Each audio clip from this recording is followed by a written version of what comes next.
Section 1. You will hear a man telephoning a sports club to ask about membership and facilities. First, you have some time to look at questions 1 to 4.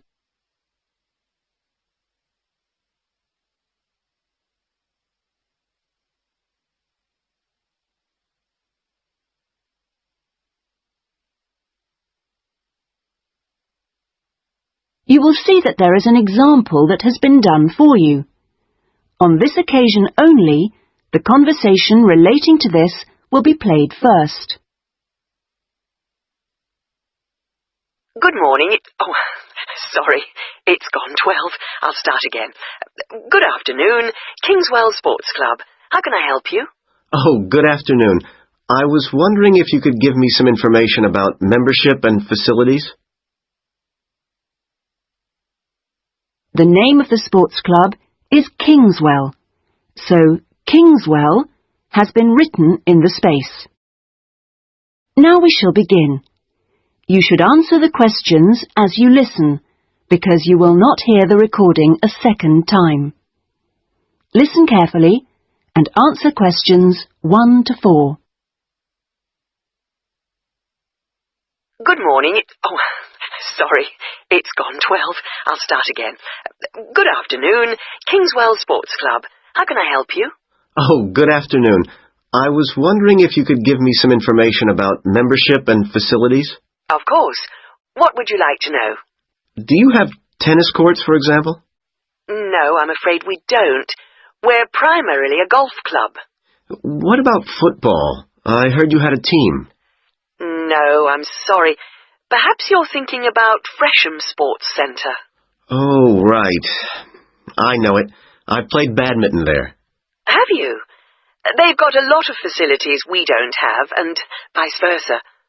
We do have a Keep Fit studio, which is very popular with members, and then as well as that, there's swimming, of course. That's good. I like to swim every day. We have a range of classes, too. Do you have judo classes? I'm keen to learn. Well, at the moment, we offer kickboxing. We're planning to add judo and stretch classes soon. We're currently running a range of yoga classes, too. What about relaxing after exercise? I assume you have a restaurant or something? At the moment, we've got a salad bar, which is very popular. We'll also have a fully licensed restaurant by the end of the year. Sounds good. Before you hear the rest of the conversation, you have some time to look at questions 5 to 10.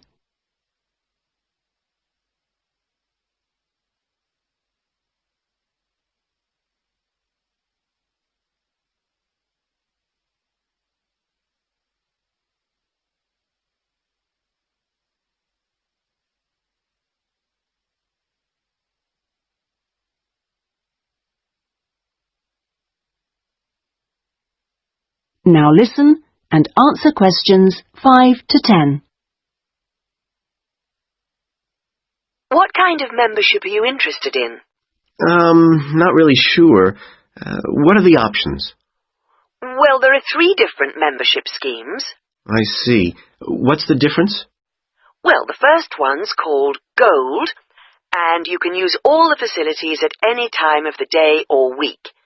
You can also join in as many classes as you like for free. That sounds good. Is it very expensive? Well, you pay a £250 joining fee, and then it's £450. Oh, no, I'm sorry. It's just gone up by £50. Sorry about that. It's now £500 for the annual subscription fee.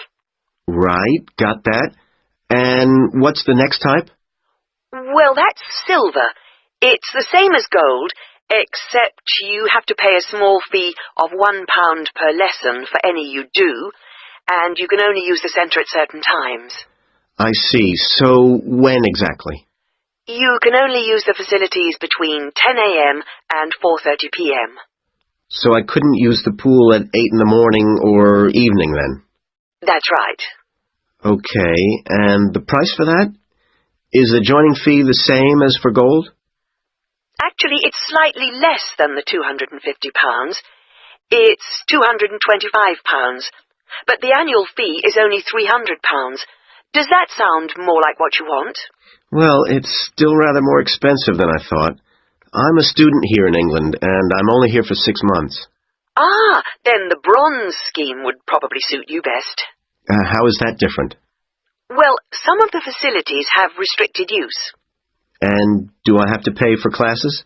Yes, it's £3 for each class you join. I see. And what are the hours then? Between 10:30 and 3:30 weekdays only, and you pay a £50 joining fee. The annual fee is £180. It works out at £15 a month, so that would be quite a lot cheaper. Oh, that should be all right. I could come in my free periods. What do I have to do if I want to join? Well, we book you in for an assessment with an instructor who will show you how to use all the equipment. If you want to organise a trial session and look around the centre, you'll need to speak to David Kinchley. Could you spell that, please? Yes, David, K-Y-N-C-H-L-E-Y. I'll give you his direct line number. It's 0458 95311. Thanks. Thank you for calling Kingswell Sports Club. That is the end of section 1. You now have half a minute to check your answers.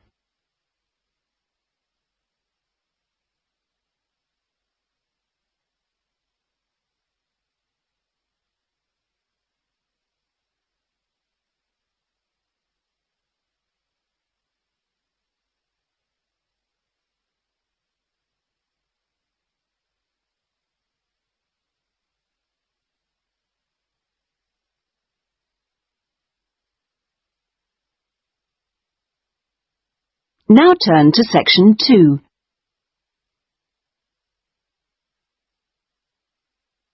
Section 2. You will hear a local radio broadcast about the Rivendell City Theatre. First, you have some time to look at questions 11 to 16.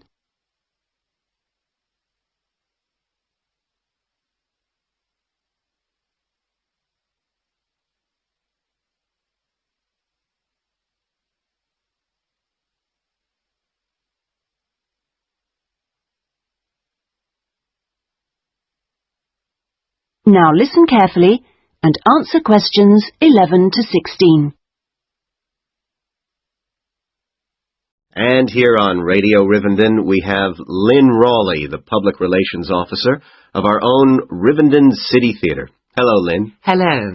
Now, the theatre is reopening soon after its 3-year redevelopment program, isn't it? That's right, and there are a lot of improvements. The first thing people will see when they go in is that the foyer has been repainted in the original green and gold. Then the box office has been reoriented with its own access from the side of the building instead of through the foyer, which means it can be open longer hours and has more space too. The shop that used to be in the foyer, which sold books and CDs, is the one part of the redevelopment which isn't yet complete. The plan is to find new premises for it near the theatre, and we've had difficulty finding somewhere suitable. We hope to reopen the shop in the next few months. Will audiences find any difference in the auditorium? Yes, we've increased the legroom between the rows. This means that there are now fewer seats, but we're sure audiences will be much happier. And we've installed air conditioning so it won't get so hot and stuffy. We already had a few seats which were suitable for wheelchair users, and now there are twice as many, which we hope will meet demand. Something else that will benefit audiences is the new lifts. The two we used to have were very small and slow. They've now gone, and we've got much more efficient ones. Anything for the performers? Yes, we've made a number of improvements backstage. The small dark dressing rooms we used to have been converted into 2 large airy rooms, so they're much more comfortable now. And the state-of-the-art electronic sound and lighting systems have been installed. Before you hear the rest of the talk, you have some time to look at questions 17 to 20.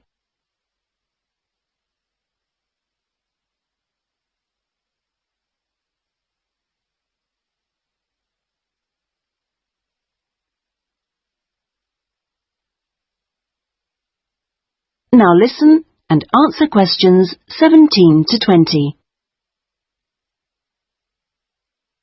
Okay, so what's the first play that audiences can see when the theatre reopens? We've got a very exciting production of Peter Shaffer's Royal Hunt of the Sun, which is currently touring the country. That starts on October the 13th and runs till the 19th. We're experimenting a bit with the time the curtain goes up. We used to start all our performances at 7:30, but that made it difficult for people to go home by public transport. So instead, we're beginning at 7, because at 9:45, when it finishes, there are still buses running. Tickets are already selling fast. The Friday and Saturday performances sold out almost immediately, and in fact now there are only tickets for Monday and Thursday. How much are they? We've introduced a simpler price structure. Ticket prices used to range from £6 to £30, but now they're all £18. They're available from the box office, in person, by phone, fax or post, or online. Okay, Lynn, now if you'd like to give the contact details for the theatre so that our listeners can... That is the end of section 2. You now have half a minute to check your answers.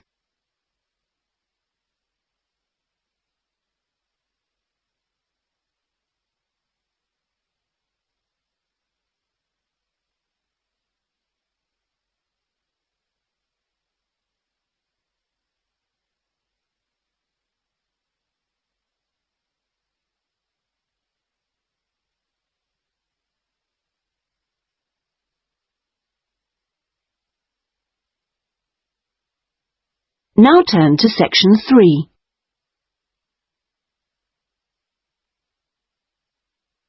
Section 3. You will hear a man inquiring about college courses.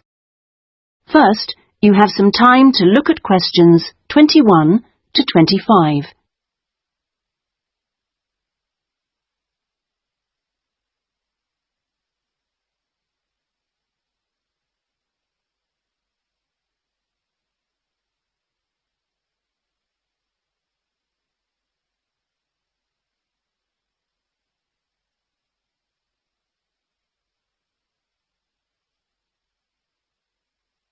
Now listen carefully and answer questions 21 to 25. Hi, can I help you? I was told to come here because I'd like to talk to someone about taking a management course. Right, I'm one of the tutors, so I should be able to help you. Oh, good. My name's Brian Ardley. I've decided to enrol on a part-time management course. A friend of mine took one last year and recommended it to me. Right. Is there anything I should do before the course, like reading or anything? We prefer to integrate reading with the course, so we don't give out a reading list in advance. But we like people to write a case study describing an organisation they know. I've already done that, as my friend told me you wanted one. But would it be possible to sit in on a teaching session to see what it's like? I haven't been a student for quite a while. Fine. Just let me know which date and I'll arrange it with the tutor. Now, could I ask you about the college facilities, please? Anything in particular? Well, the course is 1 day a week, all day, isn't it? So presumably it's possible to buy food. Yes, the refectory's open all day. Does it cater for special diets? I have some food allergies. Provided you warn the refectory in advance, it won't be a problem. Good. What about facilities for young children? I'd like to bring my daughter here while I'm studying. How old is she? 3. Then she's eligible to join the nursery, which is supervised by a qualified nursery nurse. The waiting list for a place is quite long, though, so you ought to apply now. OK. I don't know if our careers advice service would be of any interest to you. Yes, it might help me decide how to develop my career after the course. The centre has a lot of reference materials and staff qualified to give guidance on a one-to-one basis. I noticed a fitness centre next to the college. Is that for students? It's open to everyone, but students pay an annual fee that's much less than the general public pay. And presumably the college library stocks newspapers and journals as well as books. Yes, and there's also an audio-visual room for viewing and listening to videos, cassettes and so on. Is there also access to computers? Yes, your tutor will need to arrange with the technical support team for you to get a password, so ask him or her about it when you start the course. OK. Before you hear the rest of the conversation, you have some time to look at questions 26 to 30.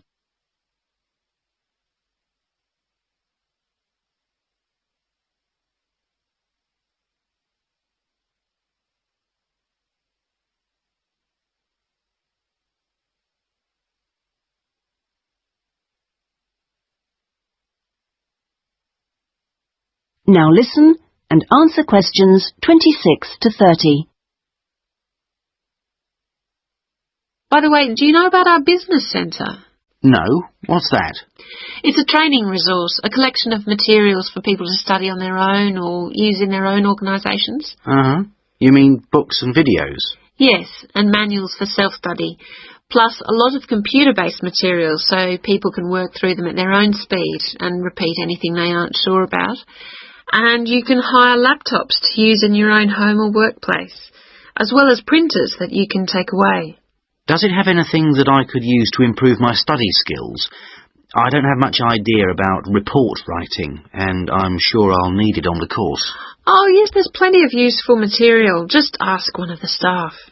Does the centre cover all the main areas of business? Yes, topics like finance and of course marketing, that's a popular one. Local managers seem to queue up to borrow the videos. So it isn't just for students then? No, it's for members only, but anyone can join. How much does it cost? £100 a year for a company and £50 for an individual, with no discount for students, I'm afraid. Well, that's very helpful. Well, I think that's all. I'd better go home and fill in the enrolment form. Thanks for all your help. You're welcome. Goodbye. Goodbye. That is the end of section 3. You now have half a minute to check your answers.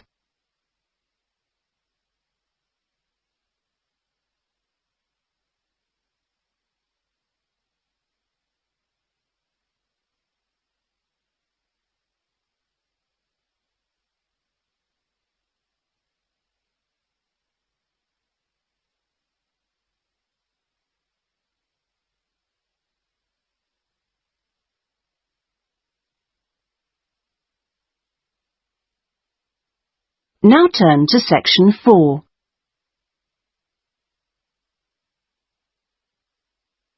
Section 4.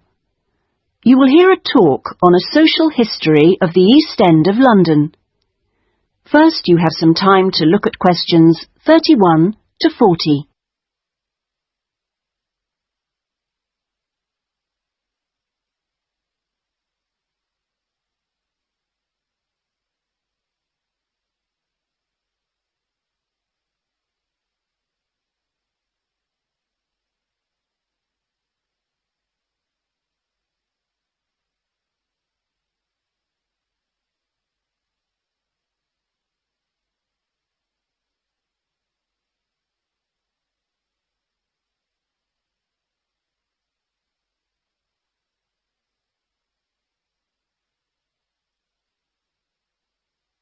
Now listen carefully and answer questions 31 to 40. In the last few weeks, we've been looking at various aspects of the social history of London. And this morning, we're continuing with a look at life in the area called the East End. I'll start with a brief history of the district and then focus on life in the first half of the 20th century. Back in the 1st to the 4th centuries AD, when the Romans controlled England, London grew into a town of 45,000 people, and what's now the East End, the area by the River Thames and along the road heading north-east from London to the coast, consisted of farmland with crops and livestock, which helped to feed that population. The Romans left in 410, at the beginning of the 5th century, and from then onwards, the country suffered a series of invasions by tribes from present-day Germany and Denmark, the Angles, Saxons and Jutes, many of whom settled in the East End. The technology they introduced meant that metal and leather goods were produced there for the first time, and as the East End was by the river, ships could transport goods between there and foreign markets. In the 11th century, in 1066 to be precise, the Normans conquered England, and during the next few centuries London became one of the most powerful and prosperous cities in Europe. The East End benefited from this, And because there were fewer restrictions there than in the city itself, plenty of newcomers settled there from abroad, bringing their skills as workers, merchants or moneylenders during the next few hundred years. In the 16th century, the first dock was dug, where ships were constructed, eventually making the East End the focus of massive international trade. And in the late 16th century, when much of the rest of England was suffering economically, a lot of agricultural workers came to the East End to look for alternative work. In the 17th century, the East End was still a series of separate, semi-rural settlements. There was a shortage of accommodation, so marshland was drained and built on to house the large numbers of people now living there.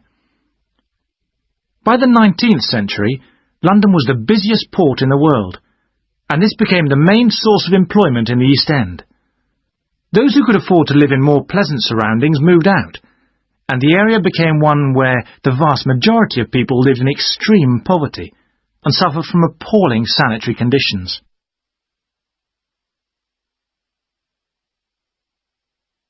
That brief outline takes us to the beginning of the 20th century, and now we'll turn to housing.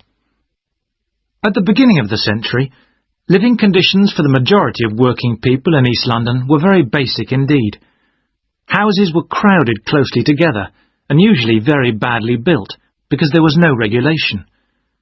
But the poor and needy were attracted by the possibility of work, and they had to be housed. It was the availability rather than the condition of the housing that was the major concern for tenants and landlords alike. Few houses had electricity at this time, so other sources of power were used, like coal for the fires which heated perhaps just one room.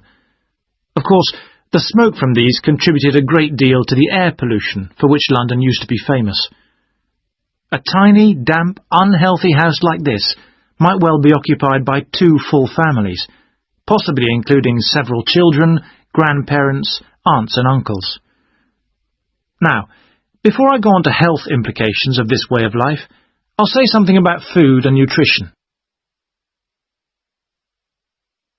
That is the end of section 4. You now have half a minute to check your answers.